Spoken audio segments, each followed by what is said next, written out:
Normally, when I lecture someplace, I like to begin by playfully poking a little fun at some of the local sacred cows.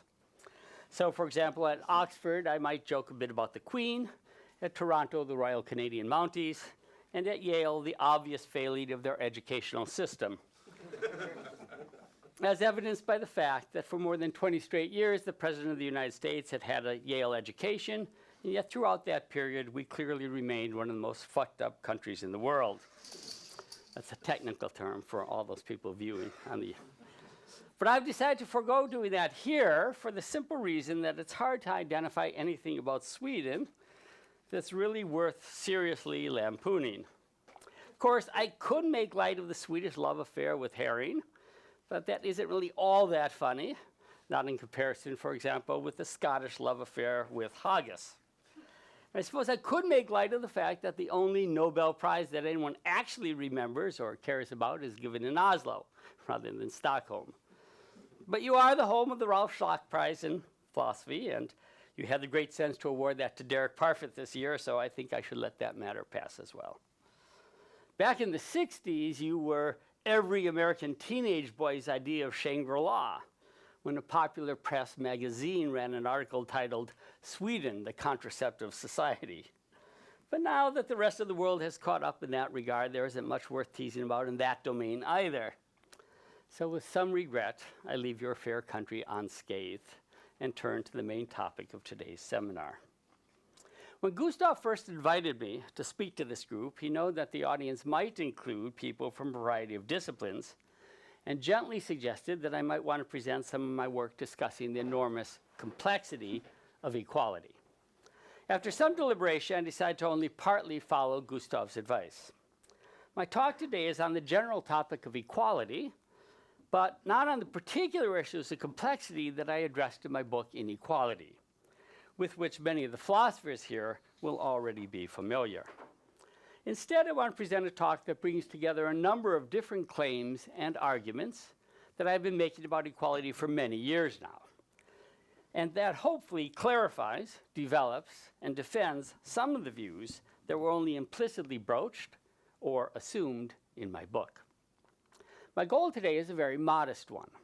It's not to convince you of the truth of my claims. It's simply to help illuminate the nature of egalitarianism, to show what it is certain types of egalitarians are committed to, or at least should, in my judgment, be committed to, and to suggest that equality is an important normative ideal that cannot simply be dispensed with in our moral deliberations. Unfortunately, in giving this talk, I can only address a small fraction of the issues deserving of discussion in the time allotted. And even at that, this will be the kind of talk that most philosophers, including myself, maybe even especially myself, usually abhor. It will be long on bald assertions and woefully short on arguments. Still, I hope to broach an array of interesting and important topics that we can talk more about during discussion. A rough outline of the talk is on the handout. I hope you all have a copy of the handout. Part 1, introducing 4 rivals and defending egalitarianism against 2 of them. A, egalitarianism. Egalitarians come in many stripes. Too many, I'm afraid. Numerous, quite distinct positions, ranging from utilitarianism to libertarianism to Rawls's maximum principle, have been described as, or perhaps conflated with, egalitarianism. Though, of course, most of these positions have little in common. Correspondingly, in discussing equality, it's extremely important that one be clear about the sense one is using the term. Let me begin by distinguishing several egalitarian positions and clarifying the sense in which I shall be using the notion of egalitarianism. Philosophers have long distinguished between purely formal and substantive principles of equality. Unfortunately, this distinction is not particularly clear or clean or helpful. More usefully, one might distinguish between equality as universality, as impartiality, or as comparability. A basic principle of rationality, equality as universality, reflects the view that all reasons and principles must be universal in their application. This is the view embodied in Aristotle's famous dictum that equality requires that likes be treated alike. Notice, since it applies universally, even the view that all blondes should be rich and all brunettes paupers meets this so-called egalitarian principle. Equality's impartiality reflects the view that all people must be treated impartially. Of course, positions vary dramatically regarding what constitutes treating people impartially. For example, for Kantians, impartiality requires treating people as ends and never merely as means, while for utilitarians it requires neutrality between different people's interests when maximizing the good. Arguably, it is this conception of equality as impartiality that the Nobel laureate Amartya Sen had in mind when he claimed that all plausible moral views are egalitarian. They merely differ in the answers they give to the equality of what question. While all plausible moral theories are committed to equality as universality and impartiality, equality as comparability reflects a deeper commitment to equality. Equality as comparability is fundamentally concerned with how people fare relative to others. This is a distinctive, substantive view that rivals non-egalitarian positions like utilitarianism and libertarianism. Another important distinction is between instrumental egalitarianism, where equality is valuable only insofar as it promotes some other valuable ideal, and non-instrumental egalitarianism, where equality is sometimes valuable in itself, beyond the extent to which it promotes other ideals. On non-instrumental egalitarianism, any complete account of the moral realm must allow for equality's value. I claim, and have long claimed, that many who think of themselves as egalitarians are in fact merely instrumental egalitarians, or more accurately, instrumental egalitarians combined with equality as universality and impartiality egalitarians. That is true, for example, of many humanitarians, Rawlsians, communitarians, and so-called democratic egalitarians, who only favor redistribution from better to worse off as a way of reducing suffering, aiding the worst off, fostering solidarity, or strengthening democratic institutions. Such reasons are morally significant, of course, and compatible with equality as universality and impartiality. But each is also compatible with the rejection of non-instrumental egalitarianism and equality as comparability. I don't expect you to keep any of these distinctions in mind, but I want to stress that in this talk, my concern is with substantive, non-instrumental egalitarianism, understood as the concern for equality as comparability.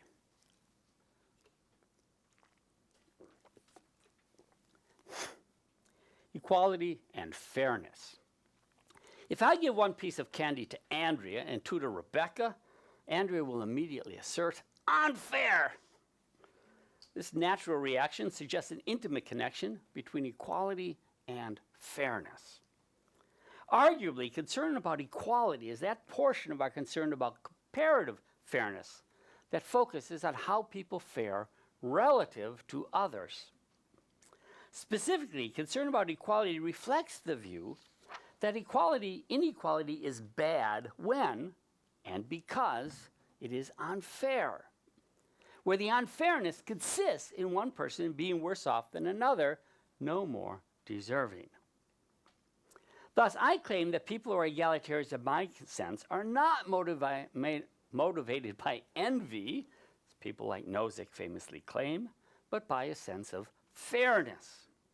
So in my view, concern for equality is not separable from our concern for a certain aspect of fairness. They are part and parcel of a single concern. We say that certain inequalities are objectionable because they are unfair, but by the same token, we say that there's a certain kind of unfairness in certain kinds of undeserved inequalities.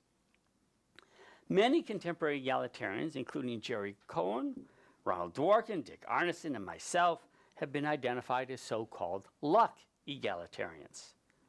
Acknowledging the importance of autonomy and personal responsibility, luck egalitarianism supposedly aims to rectify the influence of luck in people's lives. Correspondingly, a canonical formulation of luck egalitarianism, invoked by both Jerry Cohen and myself, is that it is bad when one person is worse off than another through no fault or choice of her own.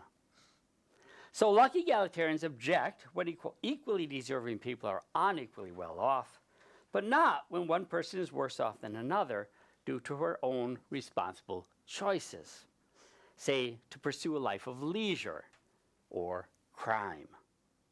In fact, I think luck egalitarianism has been misunderstood by most of its proponents, including, for example, both Cohen and, at one time, myself, as well as its opponents.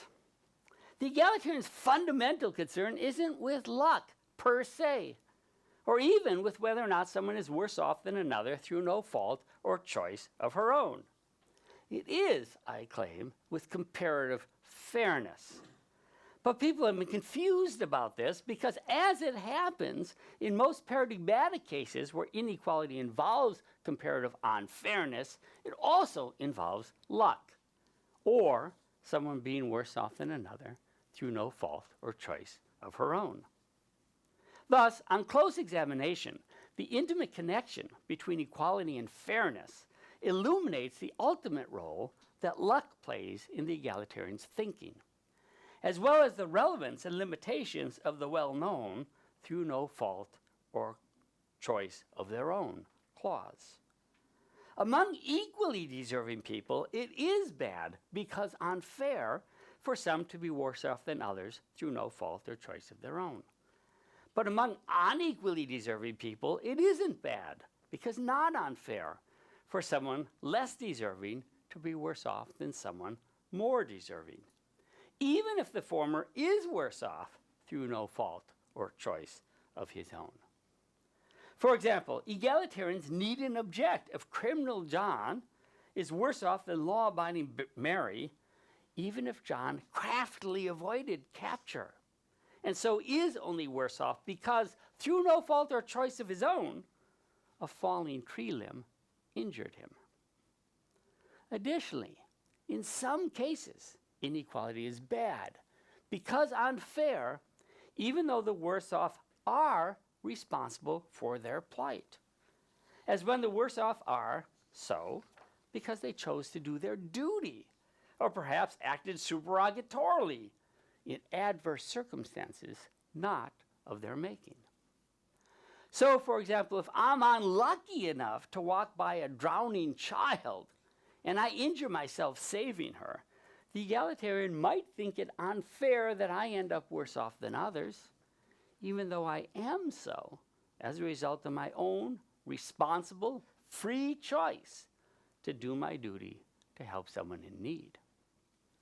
Correspondingly, on reflection, luck itself is neither good nor bad from the egalitarian perspective.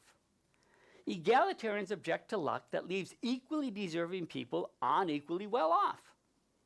But they can accept luck that makes equally deserving people equally well off, or unequally deserving people unequally well off, proportional to their deserts. Thus, luck will be approved or opposed only to the extent that it promotes or undermines comparative fairness. Finally, let me emphasize that egalitarians are pluralists. No egalitarian believes that equality is all that matters, but they believe that it matters some. It's only one important ideal, among others, including perhaps freedom, utility, perfection, and other conceptions of justice. B, prioritarianism.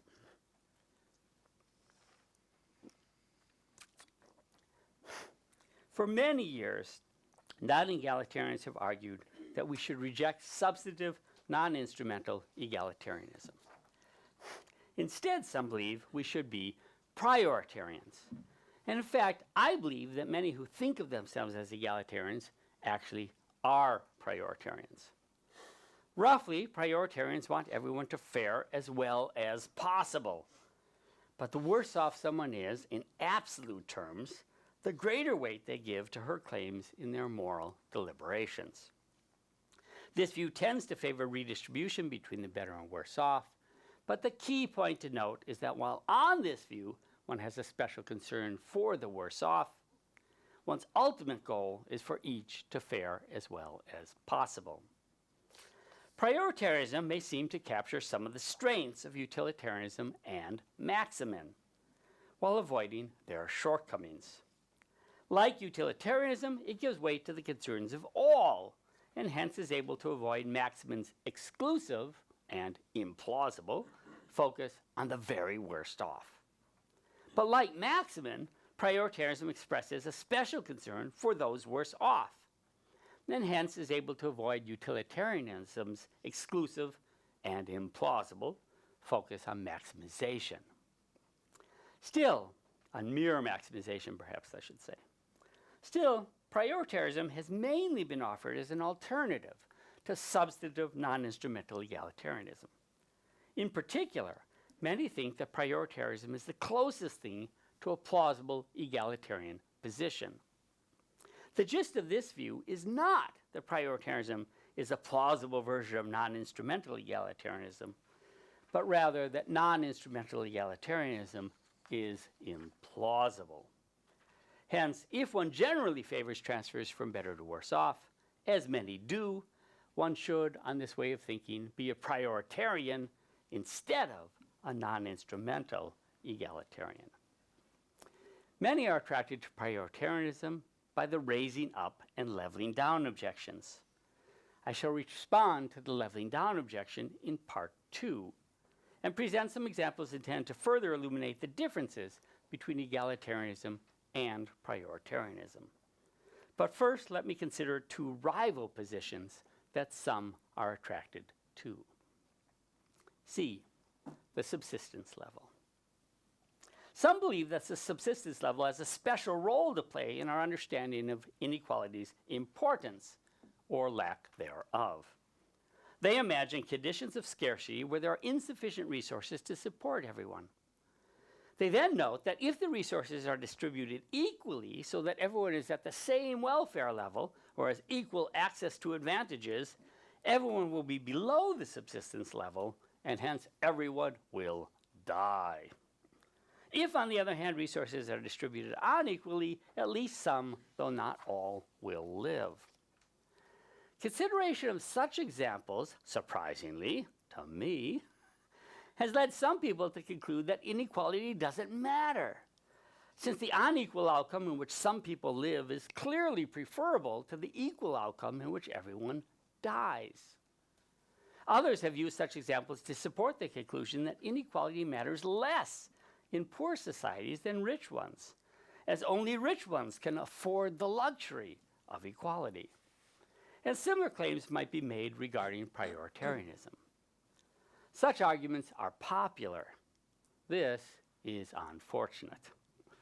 Undoubtedly, the unequal situation in which some people live is better than the equal situation where everyone dies, all things considered. But this does not mean that inequality in a poor situation doesn't matter, much less that inequality doesn't matter at all. Rather, such arguments merely serve to remind us that inequality is not all that matters. But who would have thought differently? Surely the egalitarian would say the worse off people in the unequal situation have a significant complaint regarding inequality. They are much worse off than the others through no fault or choice of their own, we are supposing. Moreover, the difference between the quality of their lives is most significant. It's a difference measured in terms of life's basic necessities, a difference quite literally between who lives and who dies. To suggest that such undeserved inequality doesn't matter is, to my mind, ludicrous.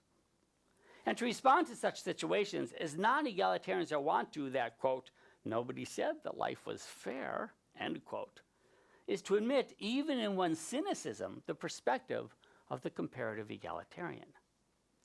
To the egalitarian, the inequality in the situation where some live and others die is very bad, and it matters a great deal. Still, as bad as the situation's inequality is, if the cost of removing it were a situation where none survived, even the egalitarian could admit, qua pluralist, that the cost was too high. D, sufficiency and compassion. I am noticing, it's 2 o'clock in the morning when I woke up this morning, my time, that my throat is a little, not quite woken up. Sufficiency and compassion. Harry Frankfurt has argued that, quote, "It is reasonable to assign a higher priority to improving the conditions of those in need than to improving the condition of those not in need," end quote. But he asserts that this is only because we give priority to the needy, not because there's any general obligation to give priority to those who are worse off. Thus he contends that, quote, "We tend to be quite unmoved, after all, by inequalities between the well-to-do and the rich. The fact that some people have much less than others is morally undisturbing when it is clear that they have plenty," end quote. Roger Crisp echoes Frankfurt's position. He believes that when circumstances warrant our compassion, we have reason to give priority to one person over another. But when people are sufficiently well off, compassion is no longer warranted. And there's no reason to give priority to one person over another merely because the one is worse off. Frankfurt and Crisp's positions challenge both egalitarianism and prioritarianism. But I don't find their views convincing. To see why, consider the following example. I have 2 daughters. My daughters aren't super rich, but by the criteria that truly matter most, they are incredibly well off. Suppose the following is true. Both are extremely attractive and intelligent. They take after their mother. They have deep friendships, a stable home, a family that nurtures them, excellent schools, high self-esteem, financial security, rewarding projects, good health, fantastic careers, and a long life ahead of them, I hope. In short, imagine that my 2 daughters are destined to flourish in all the ways that matter most. By any reasonable criteria, we must assume that my daughters will have sufficiently good lives. Suppose I know this about my daughter. Suppose I also know that, in fact, Andrea is a little better off than Becky in most of the relevant categories and at least as well off in all the others. So Andrea is smarter, has more rewarding friendships, will live longer, and so on. And suppose that the difference between Andrea and Becky is just a matter of blind luck.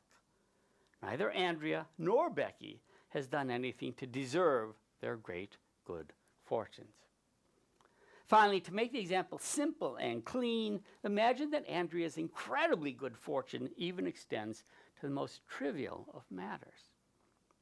She is, in a word, just plain lucky in everything she does. Here's one way in which she is lucky. Every time she goes for her weekly walk, she finds a $20 bill. She doesn't look for monies as she walks or take particular routes where she thinks rich people with holes in their pockets tread. She just always comes across money when out walking. Blind luck. Of course, for someone as well off as she is in terms of what truly matters in life, finding $20 a week, I should have made the conversion. I'm sorry I didn't. I have no idea what that means here. 160 kroner or something, I don't know. Doesn't make much of a real difference to her life. But she never loses the thrill of finding money on her path. And it invariably brightens her day, briefly brings a warm smile to her face and a glow to her heart. Becky, on the other hand, doesn't share her sister's incredible good luck.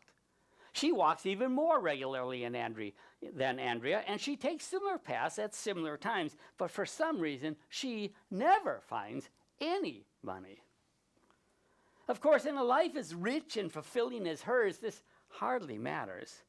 It simply means that she misses the excitement that Andrea feels when she comes across money. together with its attendant outward smile and inward glow. Gosh, I'm lucky. Finally, let us suppose that Andrea never mentions the money that she finds, not because she's hiding it from anyone, but because it simply never comes up. So Becky isn't the least bit envious of her sister's good fortune. Indeed, we may add, if we like, that Becky is such a precious child, she wouldn't be envious of Andrea's good fortune, even if she knew about it. She would just be happy for her. This is actually true of the real Becky. It's not true of her dad, sadly. Now, suppose I knew all this to be the case, and I was out walking with my two daughters. If I was walking down the path and I saw $20 floating towards Andrea, yes, like manna from heaven, I would think it would be better if a sudden gust of wind arose and blew it towards Becky instead, so that she could finally have that wonderful pleasure of finding money on a walk. More generally, I would want additional new benefits to go to Becky rather than Andrea to make up for the fact that Andrea was already destined to be better off than Becky over the course of her life. On Crisp's view, since Andrea and Becky both lead sufficiently good lives, compassion won't be warranted, and hence there would be no reason for me to give Becky priority over Andrea in this way. I think Crisp is half right. I agree that in this case, I wouldn't feel compassion for Becky. Hers is not a life of misery or suffering, nor is it a life lacking in any of the ways that matter most. Still, I would give Becky priority in the manner suggested. Prioritarians would also give priority to Becky over Andrea.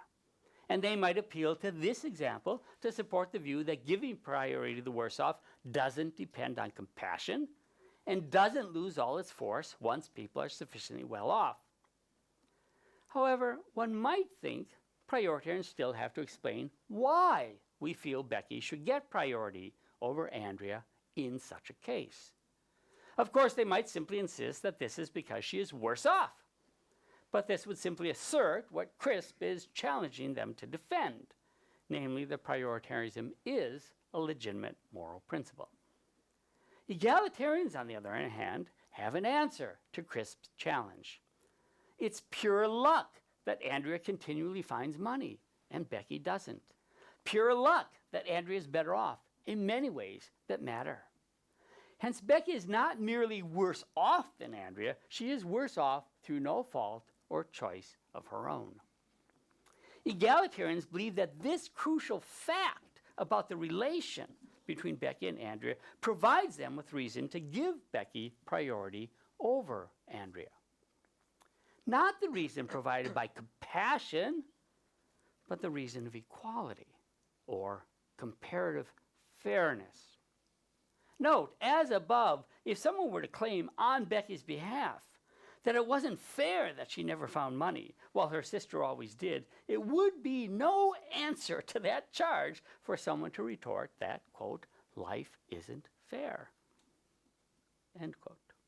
To the contrary, such a cynical retort vindicates the egalitarian's view of the situation, even when it is offered in support of the view that we needn't do anything about Becky's situation. The egalitarian is acutely aware that life isn't fair. That is the starting point of her view. What separates the egalitarian from the anti-egalitarian is the way she reacts to life's unfairness. The essence of the egalitarian's view is that comparative unfairness is bad, and that if we could do something about life's unfairness, we have some reason to. Such reasons may be outweighed by other reasons, but they are not, as anti-egalitarians suppose, entirely without force. Part 2, defending egalitarianism further and illustrating its distinct appeal.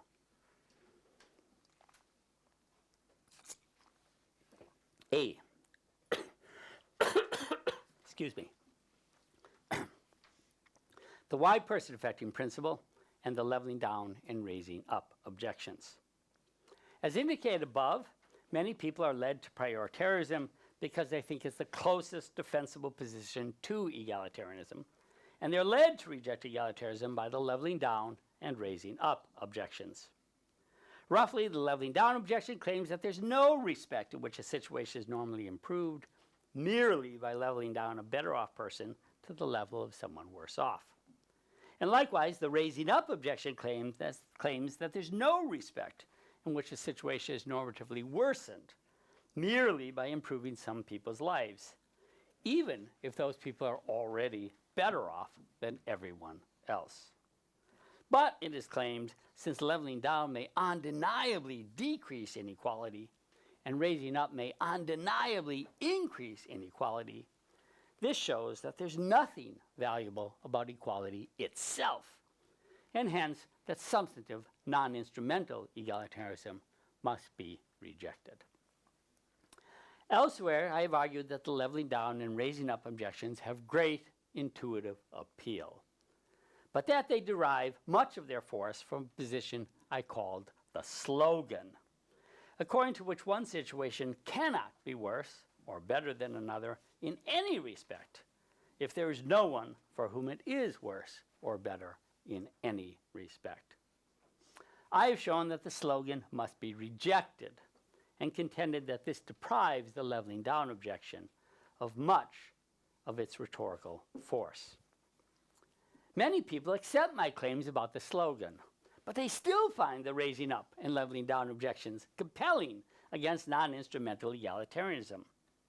So, for example, this position has been argued for in print by Nils Holtag, Brett Doran, Campbell Brown, and Roger Crisp, no doubt others as well. Most such responses turn on rejecting the slogan as a narrow person-affecting principle in favor of a wide person-affecting principle that assesses the goodness of alternative outcomes not in terms of how the particular people who would be in each outcome would be affected for better or worse, but rather in terms of how people in general are affected for better or worse in each outcome. Tim Scanlon once wrote that, quote, rights need to be justified somehow, and how other than by appeal to the human interests that their recognition promotes and protects. This seems to be the uncontrovertible insight of the classical utilitarians, end quote. Followers of the view in question extend the so-called uncontrovertible insight beyond rights to all of morality. As Crisp puts the point, quote, the worry arises from the idea that what matters morally could be something that was independent of the well-being of individuals, end quote. I accept my critics' claim that one could reject the slogan and still endorse the leveling down and raising up objections by moving to a wide person-affecting principle. And I readily grant that the wide person-affecting principle also has great intuitive appeal. But while a wide person-affecting principle can handle one of the problems I leveled at the slogan, namely Parfit's non-identity problem, it can't handle any of the other problems that I raised for the slogan. For example, I noted that most people, not all, but most people firmly judge that there's at least one respect in which an outcome where vicious sinners fare better than benign saints is worse than an outcome where sinners and saints both get what they deserve, even if the saints fare just as well in the two outcomes. But neither the slogan nor the wide person-affecting principle can capture this judgment. Thus, like the slogan, the wide person-affecting principle is unable to capture the non-instrumental value of proportional justice, a value to which many, not all, are committed. More generally, the wide person-affecting principle has the same fundamental shortcoming as the narrow principle, namely that it allows no scope for any impersonal principles. I have argued against basing the leveling down and raising up objections on a wide person-affecting principle at length elsewhere, and I shan't repeat those arguments here. Still, let me observe the following. Wide person-affecting views combine the following two claims. Claim 1. Only sentient individuals are the proper object of moral concern. Claim 2. For purposes of evaluating outcomes, individual well-being is all that matters. Although both claims can be questioned, for the sake of argument, I'm willing to accept Claim 1. But Claim 1 must be carefully interpreted if it's not to be deeply misleading. For example, Claim 1 is most plausible, though still questionable, insofar as it asserts the moral primacy of sentient individuals as opposed to groups or societies. But importantly, sentient individuals are not merely the objects of moral concern. They are also the source of moral concerns, and of both moral and non-moral values. Thus, for example, rational agents can give rise to moral concerns and values that non-rational agents cannot. Once one recognizes that sentient individuals are not merely the objects of moral concern, but also the source of moral concerns and values, Claim 2 loses its appeal. For purposes of evaluating outcomes, why should we only care about the well-being of individuals? Why shouldn't we also care about whether moral agents get what they deserve? Justice. Or how individuals fare relative to others? Equality. Or whether rational agents have acted freely, autonomously, or morally. Most humans have extraordinary capacities beyond their capacities for well-being. These capacities serve as a source of value in the world. For example, the value that can be found in friendship, love, altruism, knowledge, perfection, beauty, and truth. None of these values arise in a world devoid of sentient beings, and that truth may underlie Claim 1's appeal.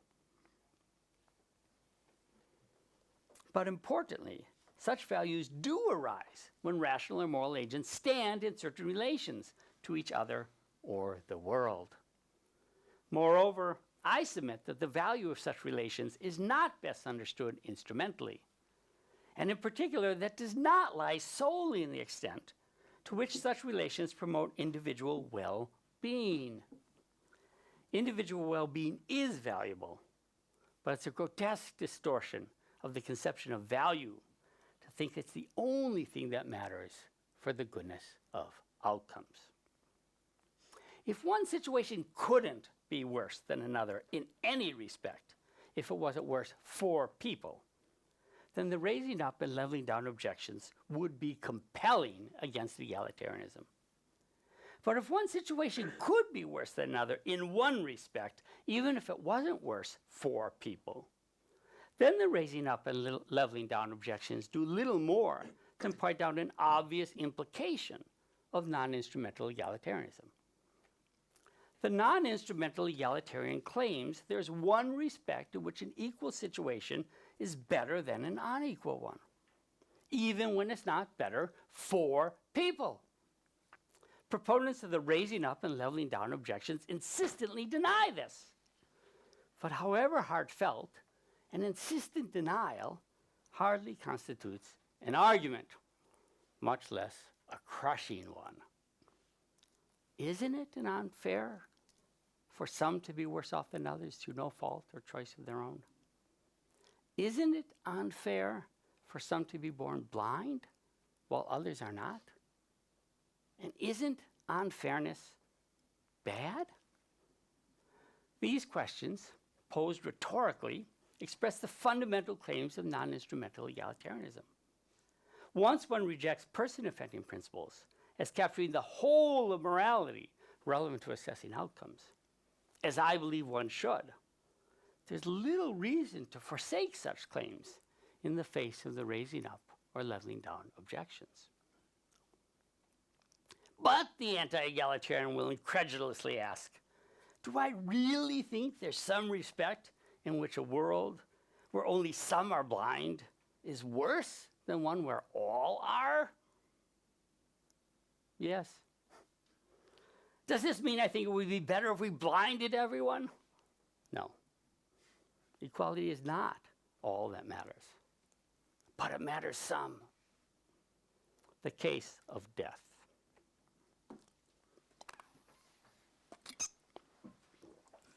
Consider the following example. Many children are afraid of death. Parents who don't believe in an afterlife are often at a loss as to what they can honestly say to assuage their concern. Remember when my son at the age of 3 came to me and said, "Daddy, I don't want to lie underground in a box forever." I said, "I don't either, kid." And in truth, there's not much one can say that will genuinely allay their children's concerns. So instead, grasping parents often make a lot of orthogonal points about how the old must make way for the young, and how much of what makes life so valuable is related to death, and so on and so forth. At one point, parents often emphasize, or maybe it was just this parent to my son, is how death is a part of life, that in fact everyone dies, and indeed that all living things die. It's striking when I said this to my son, "But everyone dies." My son looked at me quite plausibly and said, "But I don't care if everyone else dies. I don't want to die." He rightly saw this as no answer at all to his concern. And he was right. It's striking that one should somehow hope that the universality of death would provide comfort to one worried about her own death. After all, the fact that everyone else will also die doesn't lessen the terror of one's own death. Yet somehow it seems worth noting that we are all in the same predicament. Each of us who lives inevitably dies. But suppose it weren't that way. Suppose some people had accidentally stumbled across and eaten some rare berries that miraculously made them immortal. So that, in fact, while some people died, others lived forever. What should one then say if one's child lamented that she didn't want to die, and then added the plaintive complaint that it wasn't fair? Why, as one's child might put it, should she have to die when Katie doesn't? It seems to me that in such a situation, the charge of unfairness would strike deep and true.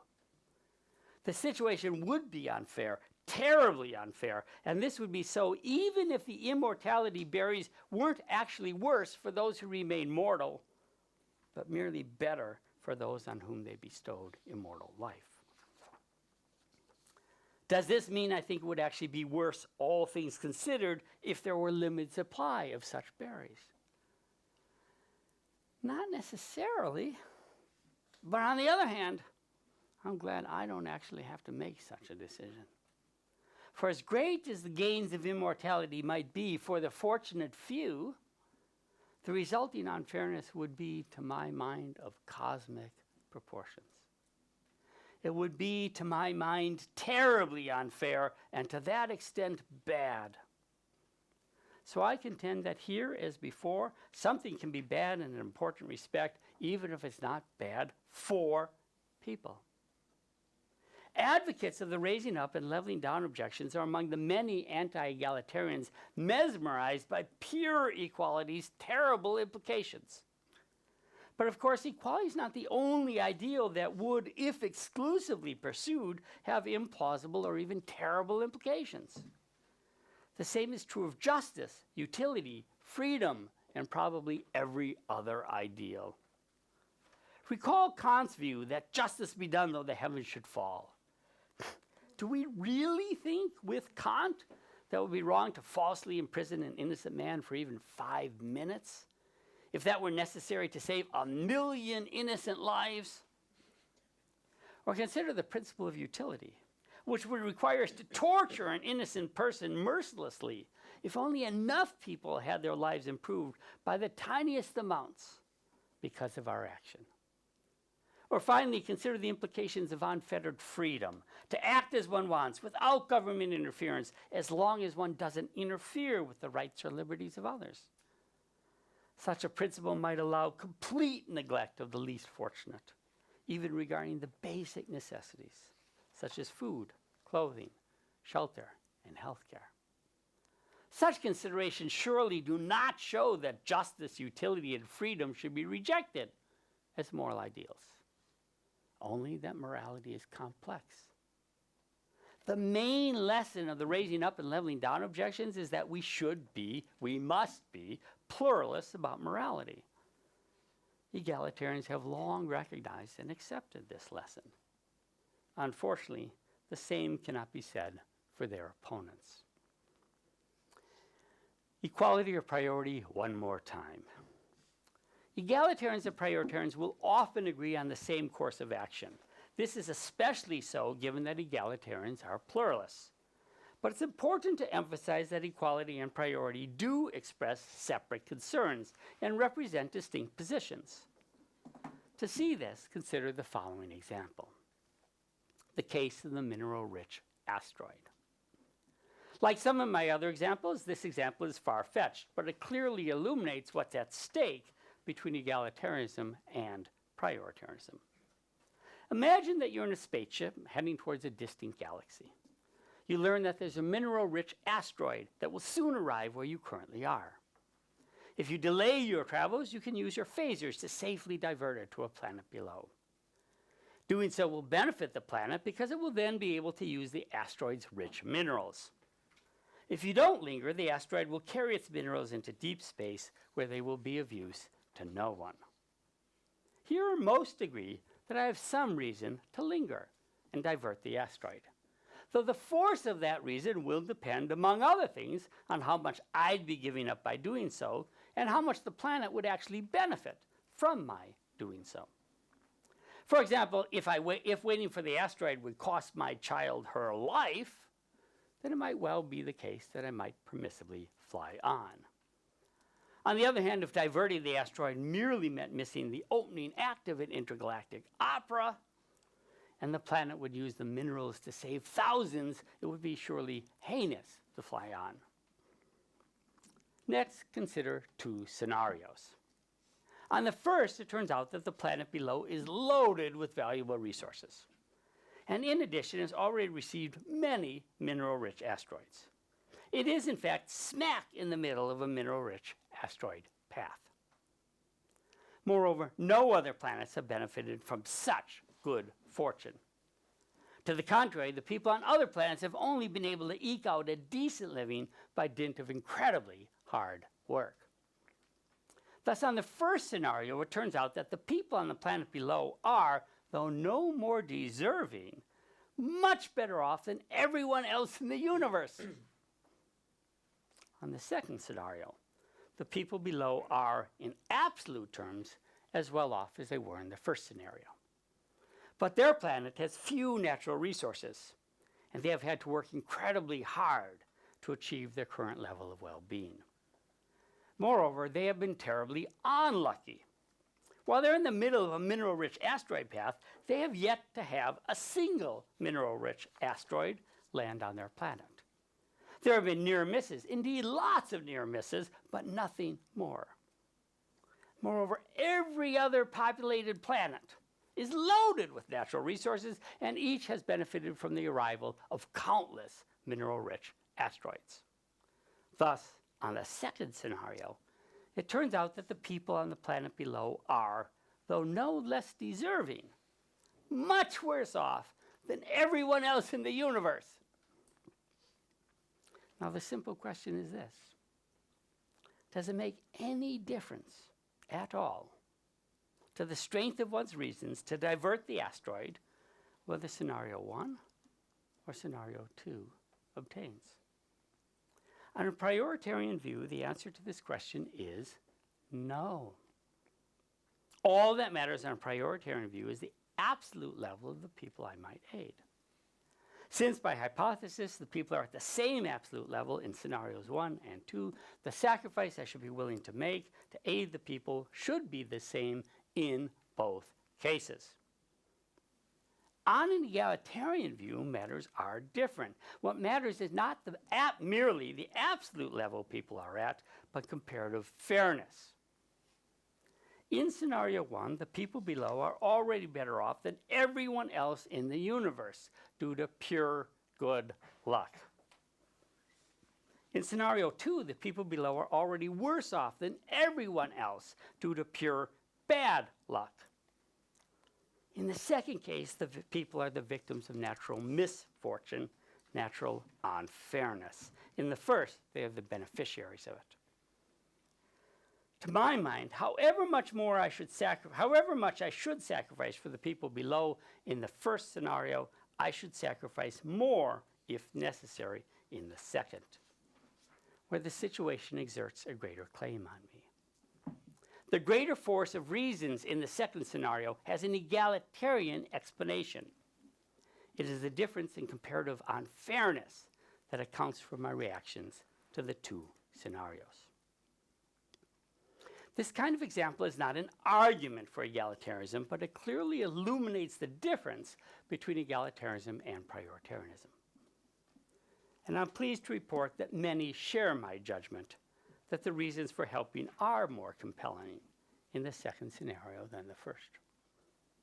Still, some people are unmoved by such examples. They insist that all that matters to them is the absolute level of the people, so that the extent to which they should go out of their way to divert the mineral-rich asteroid would be the same in both scenarios. I can't prove that such a position is mistaken, but I have a hard time believing that most people who espouse such a view are really governed by it in their thinking. To see why, let me consider one final example. The case of Ruth. This example concerns a fairly typical poor person in the United States, whom I shall call Ruth. Ruth isn't desperately ill or wretched, but she's the mother of 4, works 2 jobs, drives an old car, frequently worries about how she'll meet the payments on her 2-bedroom home, and has no idea how she'll be able to send her children to college on the family's annual income of $20,000. Many are deeply moved by the plight of people like Ruth, in a land where so many others live in $500,000 homes, own 2 or 3 fancy new cars, send their kids to private schools, take expensive vacations, and have annual household incomes of well over $100,000. Isn't it clear that the extent to which people are moved to help people like Ruth is heavily influenced not merely by how she fares in absolute terms, but by how she fares relative to the other members of her incredibly well-off society? After all, we may suppose, at least, Ruth has a roof over her head, indoor plumbing, a telephone, a TV, and a car. Moreover, she isn't living in a war-torn country or ruled by a dictator, and she needn't fear smallpox, tuberculosis, malaria, or diphtheria. She drinks safe water, eats 3 meals a day, and has a reasonably long life expectancy. In short, without romanticizing the plight of America's poor, it seems that for most of human history, someone as well off as Ruth would be amongst the very best off. Moreover, importantly, I think Ruth must probably be counted amongst the world's fortunate, even taking full account of the genuinely bad effects of being poor in a rich society.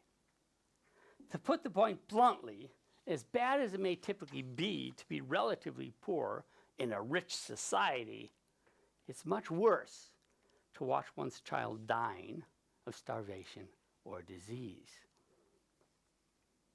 I suspect, then, that if the world didn't include others who were even better off, so that Ruth was actually better off than everyone else, we wouldn't be nearly as concerned to improve her situation as we now are. And that this is so even if we assume, contrary to fact, that her absolute level in that situation would be exactly the same as it is right now. Surely our attitude towards America's, or Sweden's, poor is deeply shaped by the presence of so many others who are so much better off. Assuming I'm right, is this just a mistake on our part?